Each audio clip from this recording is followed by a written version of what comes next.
wathi kubo, ya ndikhetheleni. Ingozi ke ngoku uyabona bathe xa bekhonza inkosi lezilukudlu wathetha.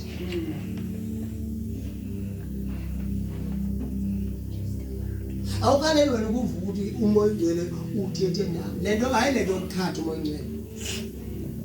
Kodwa umve ukuthi umoya uthi kumnikazi. Indaba kamoya ongcwele lento okwenza nokuthi xa ethetha nami umoya ongcwele makabe khona iconfirmayo. Ngikho bathandekayo. Isizathu soba ngenxa yelivesi bathandekayo. Ngenxa yelivesi lithi besiyikhonza inkosi. Sitheni sikuzilukulu. So sikunento kahle kahle. Uthemba akekho no iconfirm ukuthi betsho kumbi iphupha le. Haleluya. Ebethu letho hey ibingathi liphupha ngoba ngiyiphupha. Ngiyambulela uThixo ngoba uyayiveza lento nangomuntu eyingcinela. Lithi waqala ke wathetha umoya ongcwele ngoba ibandla liqhelene nokwenza njani bazalwane nokuzila ukudla nokuyikhonza inkosi.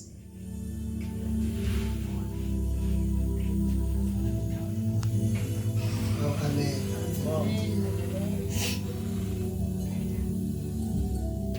Liqhelene ibandla ke ngoku. So once ibandla laqhelana nokuyikhonza inkosi nokuzila ukudla sinqandwa uhambe wenza njani?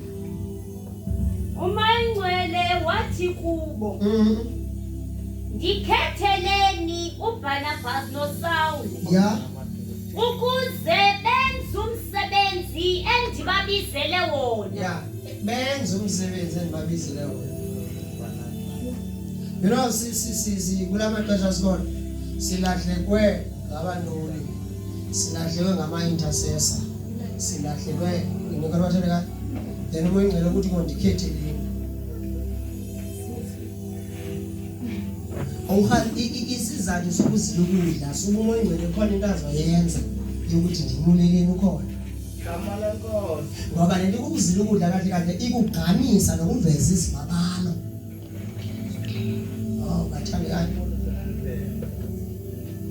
Inento okwenza xa uyikhonza icebo lenkosi nokuzila ukudla. Soze umoya ongcwele angasiboni isibabalo senze njani? Esikuwa. Ndike ngoku le nto iBhayibhile lithi ndikhetheleni lenze ukuthi nani bani ngamangqina oba niyayibona. Awu amen. Yibani ngamangqina oba nani niyayibona ngoba iba wena.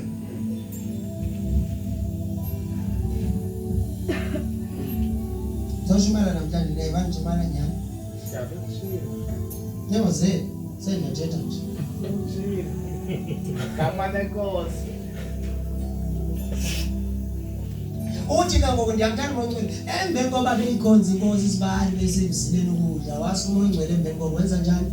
Wathetha uba ndinyuleleni ke ngoku.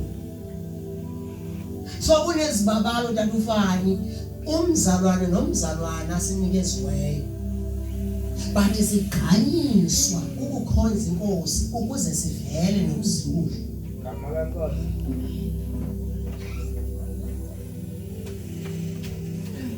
So kambuza inkosi kanti ukuchallenge yintoni inkosi ekunikeze yona? Haleluya.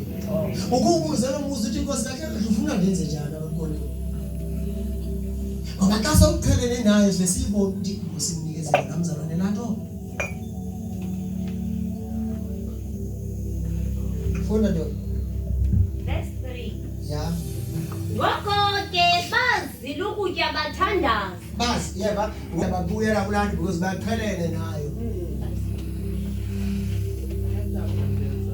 Nikolbatara. So abasenzi into abangaqhelananga na. So akutho basekuthwa kuzila ukudla into yohaka lo besibuya khona izolo. Kama nenkosi. Siphina njani kodwa besibuya khona. Ngoba impilo yabo sebeyiqhelile lento bakuyo. So bayazi ukukhonza inkosi kunento okwenza nokuzila ukudla.